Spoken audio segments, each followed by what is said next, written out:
Bab 032. Melihat kepergian Fahri membuat Zahra semakin bersedih. Ia tidak menyangka ucapannya akan sangat menyakiti perasaan Fahri. Tidak ada yang bisa ia lakukan, selain menangisi kesalahan yang sudah ia perbuat. Setiba di hotel, Fahri bertemu dengan Sinta yang juga akan berencana menginap di hotel itu. Sinta yang baru selesai menangani kasus barunya, terpaksa memilih untuk menginap di hotel, karena jarak rumahnya yang jauh tidak memungkinkan untuk pulang mengemudi sendiri. "Sinta," ucap Fahri yang melihat Sinta baru saja selesai melakukan check-in. Sinta yang sangat mengenali suara itu, membuat jantungnya terasa ngilu dan berdebar. Sampai saat ini ia masih belum bisa melupakan Fahri. Bagaimanapun Fahri merupakan cinta pertamanya, ia mencoba untuk menghindar namun langkahnya terhenti ketika Fahri menarik tangannya. "Kak Fahri, apa kabar? Lama gak berjumpa," tanya Sinta basa-basi yang berusaha menutupi perasaannya. "Kabar kakak baik, kamu baik-baik saja kan? Kok kamu gemetar seperti ini?" tanya Fahri yang bisa merasakan gemetar dari tubuh Sinta. "Sinta baik kok kak, hanya saja Sinta lelah sampai gemetar seperti ini, ditambah Sinta belum makan apa-apa dari tadi, sialnya kakak harus lihat Sinta waktu Sinta merasa kelaparan," jawab Sinta yang ingin mencairkan suasana. Ia tidak ingin Fahri mengetahui perasaannya, ia juga tidak bisa untuk bersikap dingin terhadap Fahri. Bagaimanapun ia harus bisa untuk selalu bersikap profesional. Mendengar jawaban Sinta membuat Fahri merasa lucu. Sinta yang sudah ia kenal selama 5 tahun tidak pernah berubah. Sinta memang selalu bersikap lucu dan apa adanya di hadapan Fahri. Hanya saja Fahri tidak pernah bisa merasakan bagaimana besarnya perasaan Sinta untuk dirinya. Baginya Sinta hanya sebatas temas, itu pun dikarenakan Sinta sahabat baik Aida, membuat ia bisa menerima kehadiran Sinta. "Kamu itu harus jaga kesehatan, jangan terlalu sibuk cari uang, kamu dan Aida sama saja, wanita mandiri dan pekerja keras yang tidak ingin menyusahkan suami. Ups, kamu kan belum nikah ya? Makanya buruan cari suami, biar ada yang gantiin kamu cari uang," ucap Fahri polos yang ingin menggoda Sinta, tanpa tahu hati Sinta terluka dengan ucapannya. "Kalau Sinta masih bisa cari uang sendiri ngapain mesti berharap dengan laki-laki," jawab Sinta ketus, membuat Fahri tersadar Sinta hampir memiliki sifat yang sama dengannya. "Ya udah, di seberang sana masih ada kafe yang buka, kakak mau traktir kamu makan." "Gak tega banget dengarnya wanita karir merasa kelaparan," ucap Fahri membuat Sinta bisa kembali merasa kebaikan Fahri. Karena sebelum Fahri menikah, Sinta dan Fahri juga sering makan dan bercanda bersama, seperti sepasang kekasih yang terlihat sangat sempurna. Fahri yang memiliki jiwa humoris, membuat Sinta tidak berani untuk mikir macam-macam. Baginya Fahri sekarang tetap seperti Fahri yang sudah 5 tahun ia kenal, yang selalu bisa mencairkan suasana dan selalu bisa membuat ia tertawa dan juga selalu menganggap dirinya seperti saudara perempuan sendiri. Itu yang membuat Sinta berani untuk menerima tawaran Fahri. Selesai melakukan cek garis bawain, Fahri dan Sinta pun pergi ke kafe yang buka 24 jam untuk makan malam bersama. Mereka menghabiskan waktu bersama sambil cerita dan tertawa bahagia. Kehadiran Sinta mampu membuat Fahri melupakan rasa sakitnya terhadap Zahra. Selesai merasa cukup kenyang dan lelah, Fahri dan Sinta memutuskan untuk istirahat di kamar yang berbeda. Perlakuan Fahri semakin membuat Sinta jatuh cinta. Entah apa yang akan dirasakan oleh Sinta selanjutnya. Kenapa ia selalu sedia untuk terluka, meski ia tahu Fahri sudah menjadi milik wanita lain. Namun hatinya tidak pernah bisa untuk ia bohongi. Ia ingin selalu berada di dekat Fahri meski Fahri tak pernah bisa merasakan cintanya. Fahri yang sudah berbaring di kasurnya juga tengah memikirkan Sinta. Entah mengapa ia merasakan perasaan beda untuk Sinta. Berbeda sebelum ia menikahi Zahra yang hanya menganggap Sinta sebatas teman dan saudara perempuannya. Namun sekarang ia merasa lebih nyaman untuk berada di sisi Sinta, bahkan ia merasa Sinta jauh lebih cantik daripada sebelumnya. Pagi pun telah tiba. Waktunya untuk Aida dan Nabil ketemu. Aida harus mengetahui semua apa yang sudah diperbuat oleh Rose, sehingga ia dapat memenangkan kasus Nabil. Mereka sudah janjian di salah satu restoran mewah di kota itu, membuat Nabil sedikit resah, ditambah ia tahu Farel selalu berada di samping Aida, membuat Nabil sedikit merasa minder. Ia masih bisa minta tolong dengan Aida, sedangkan ia sudah tega mengkhianati cinta tulus Aida. "Selamat pagi Mas Nabil," ucap Aida menyapa Nabil yang sudah sedari tadi menunggu mereka. "Selamat pagi Aida, Pak Farel silahkan duduk," jawab Nabil sopan menawarkan tempat duduk untuk Aida dan Farel. Aida dan Farel pun duduk bersebelahan. Farel sama sekali tidak membiarkan Aida lepas dari pandangannya. "Terus apa yang harus Mas lakukan agar bisa berpisah dengan Rose? Jujur Mas sudah gak sanggup untuk bertahan. Rose dan Pak Anto selalu menganggap rendah Mas, bahkan mereka selalu memperlakukan Mas semau mereka. Mas mencoba bertahan untuk mempertahankan rumah tangga Mas, tapi semakin Mas bertahan semakin sakit rasanya. Tolong bantu Mas Mas sungguh sudah tidak tahan," ucap mengeluarkan semuanya, buat Farel sedikit simpati.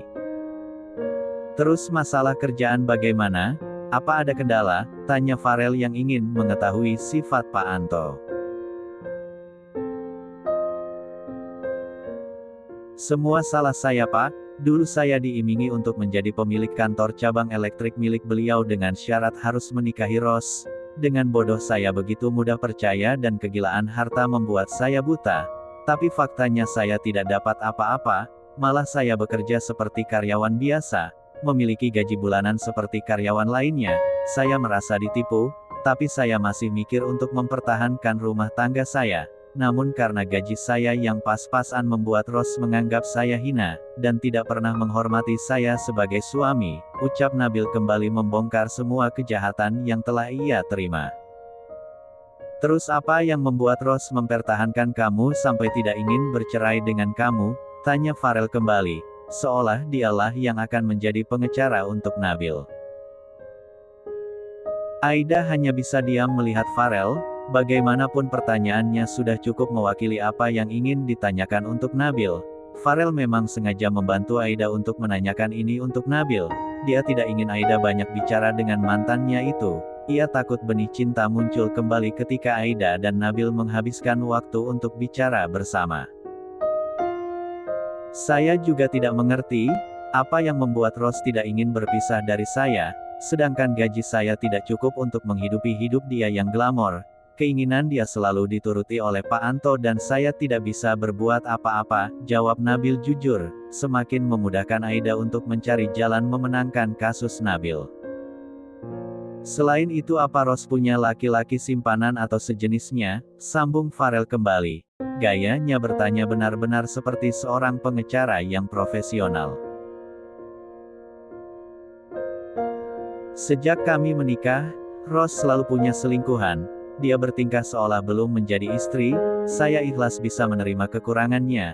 Saya bisa menerima keadaannya yang sudah tidak suci.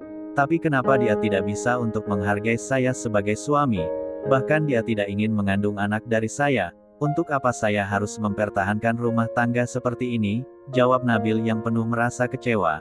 Farel bisa merasakan sakit hati yang dirasakan Nabil dan berniat ingin memberi pelajaran untuk Pak Anto dan Rose yang tidak tahu diri. Farel ingin melanjutkan untuk menginterogasi Nabil, tapi niatnya dibatalkan oleh Aida. Aida harus memberi kode untuk Farel agar membiarkan dirinya untuk bertanya kepada Nabil. Farel yang bucin itu pun menuruti keinginan Aida dan tidak berani untuk membantah wanitanya itu. "Aida bisa paham apa yang Mas Nabil rasakan, dan jika kita buat banding Mas Nabil bisa memenangkan kasus ini dengan mudah.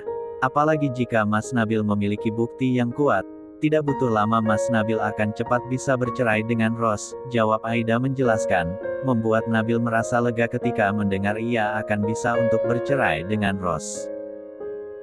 "Jadi apa yang harus Mas lakukan sekarang tanya Nabil yang sudah tidak sabar ingin secepatnya bisa bebas dari genggaman Rose. "Apa Mas sudah menyiapkan semua dokumen yang dibutuhkan?" tanya Aida yang sudah memberitahu Nabil untuk menyiapkan dokumen seperti surat nikah asli, fotokopi surat nikah, fotokopi KTP dari penggugat, surat keterangan dari pemerintah setempat, fotokopi KK, fotokopi akta kelahiran anak jika memiliki anak, dan materai. Nabil pun langsung mengeluarkan amplop yang berisi dokumen-dokumen yang dimaksud oleh Aida.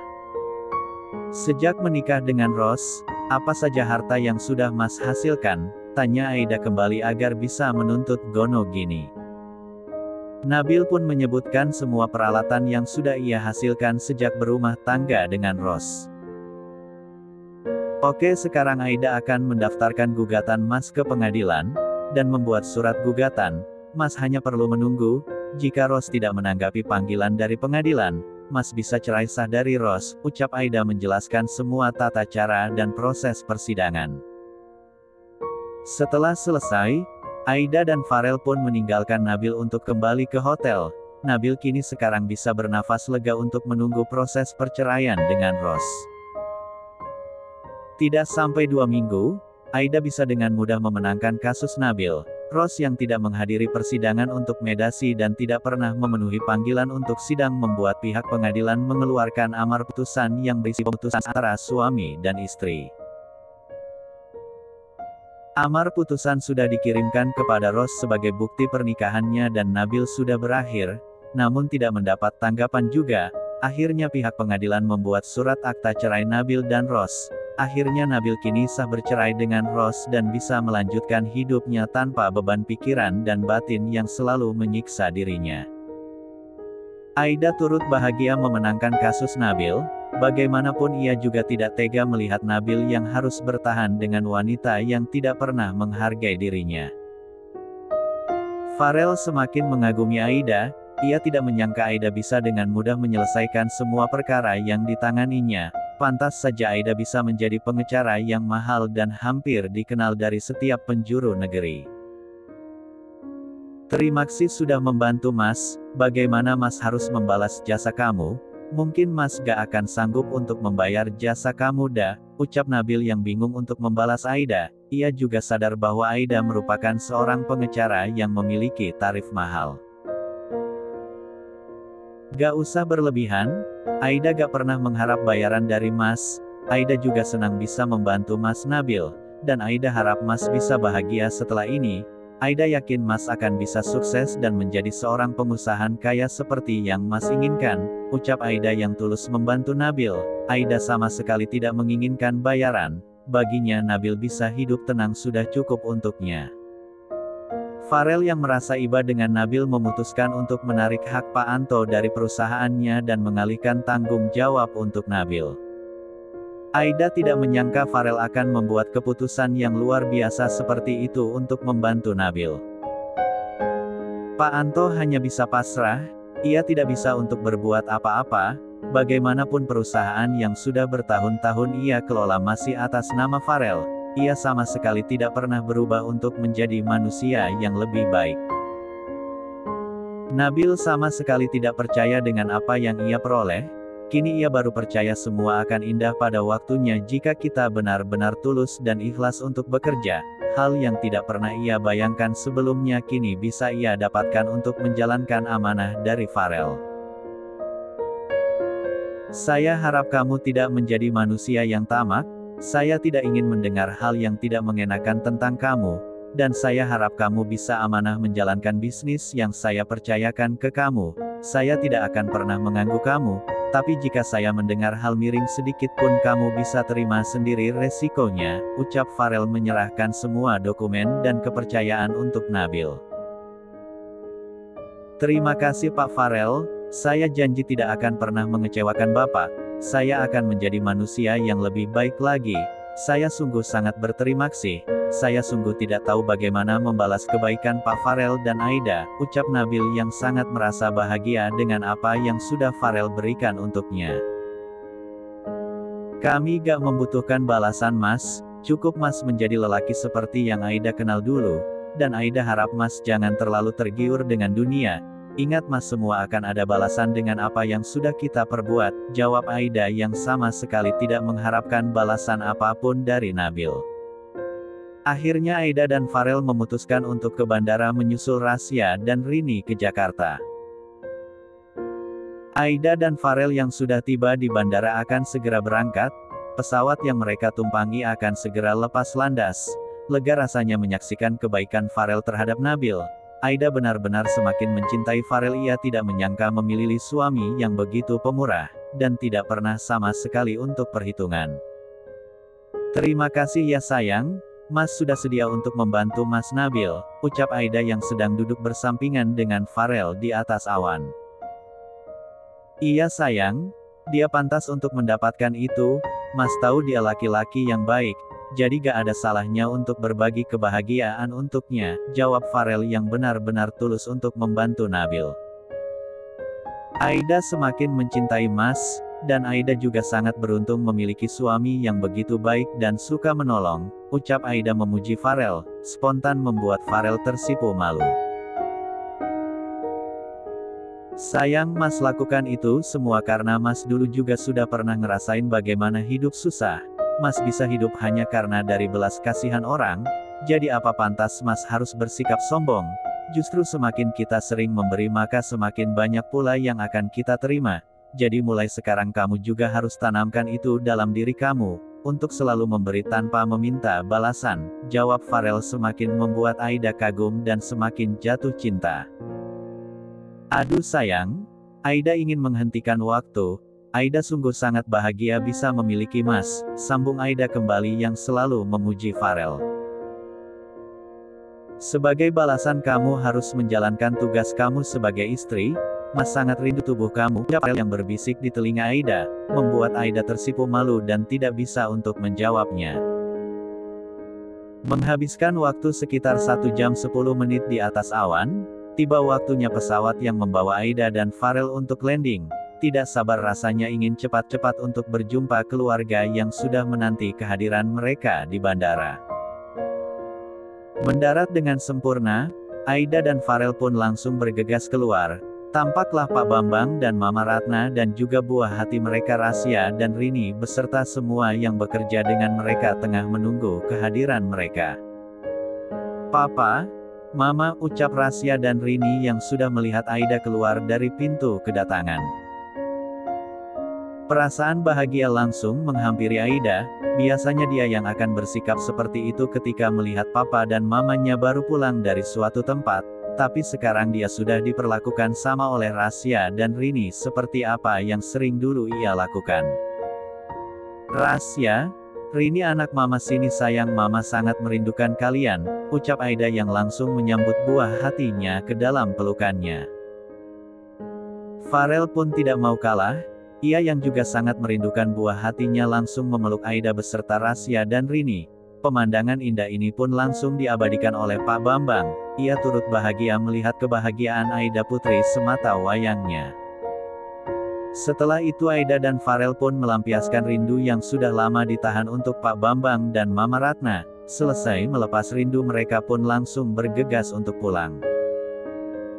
Sementara Fahri juga tengah sibuk mengurus kantor sendiri, semakin hari hubungannya dengan Sinta juga semakin dekat. Entah mengapa ia begitu nyaman dekat dengan Sinta, dan ingin selalu bisa melihat Sinta walau hanya sebentar.